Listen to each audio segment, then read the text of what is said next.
In the 90s, there was a game that did something no other game in history had ever done, and almost no one played it. Stop motion has been used in the movies since the late 1800s and in television since the early 1900s. And it's brought us some absolute classics like Nightmare Before Christmas, Coraline, Wallace and Gromit, and Corpse Bride. Stop motion brings an aesthetic to media that is so unique and has been used to do some truly impressive things. But the art style didn't come to video games until Clay Fighter, the 1993 game for the SNES. Meet Mr. Frosty. Snowman with an attitude, play fighter for life. It actually wasn't, but I did really like that game growing up, and it was the inspiration for this video. No, we're talking about the Neverhood, a slapstick point-and-click puzzle game that came out for the PC in 1996. Now, the mid-90s were not a great time for the point-and-click genre. King's Quest, Maniac Mansion, Secret of Monkey Island, those all came out in the 80s or early 90s. Neverhood was going up against Mario 64, Pokemon, Resident Evil, and Tomb Raider, and it flew right under the radar. Which is too bad, because it's a really good game for the most part. So here's the story. You are Clayman. Inventive, I know. You wake up on the floor all alone, been there, and you go off to discover the history of the world and who you are, mainly by solving puzzles and collecting videotapes. And the first thing you notice about this world is that it's pretty empty. There are some creatures here and there, a giant robot for some reason, and your friend Willie Trombone. Willie actually knows who you are and where you come from, but instead of just telling you, he decides to record a 16-part documentary on a bunch of VHS tapes and then scatters them across the world for reasons. Apparently nothing in this world can be easy.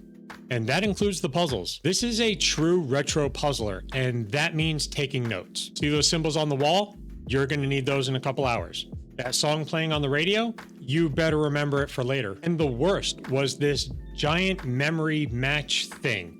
Except every time you made a mismatch, you had to start all over. So the only way to get through it was to write down every single symbol and where they are on the wall, which actually came in handy later when another puzzle asked me how many times certain signs appeared on the wall. But frustrating as they can be, I really thought the puzzles were clever and they make you pay attention to things you think might not be important later. Like which order 12 signs appear on a monitor and which one makes a sound that's different from the others. But it's not just the puzzles that are interesting. The animators took full advantage of the fact that their world was entirely made of clay. Doors stretch, creatures squish and drip, characters run and flail their arms, and it all has that slightly unsettling feel that comes with claymation. When you're inside buildings, you get a third-person perspective to help you solve puzzles, but when you leave buildings, it goes into first-person mode, and you kind of move section by section like the old text-based adventure games where you pick a direction and then you just move to the next area in that direction. But it gives you a close-up look at all the buildings and environments, which adds to the whole unusual feel of the entire game. Every moment I was just waiting for some creature to jump out at me, and that only happened one time. And even though those first-person perspective sections feel kind of scary and otherworldly, the game isn't supposed to be scary. It's actually slapstick comedy. Pants get pulled down, people fall downstairs, or they scream comedically before running into a wall. And I think it might be a little hard to make a truly scary claymation game. There are a couple monsters in this game, but let's be honest, they don't look scary. If you want real horror stop motion, you have to go with models. Clay will always have that slightly goofy, imperfect look to them. And that's not the only part of the game that's imperfect. The whole point of this game is to find out the history of the world. And you get to one section where you find carvings on a wall that tell you the history of the world through fables and fantastical stories. And this is a puzzle game where you never know what might be important to know later. So I started reading the wall, and the next wall, the next wall, and the next wall. And the walls just kept coming.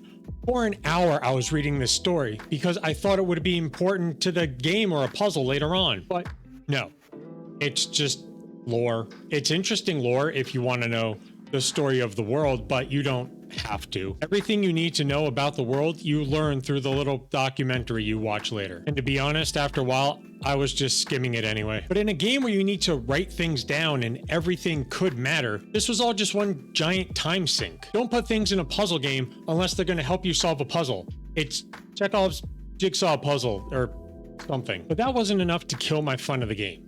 The puzzles are clever, if a little obtuse sometimes. The animation feat is just amazing. Tons of clay creating an entire game world gives the whole thing a unique look and feel. I can see how this game became a cult classic. It's a shame it just never got the recognition it deserved. So if you like puzzle games and point-and-click games, check out Neverhood.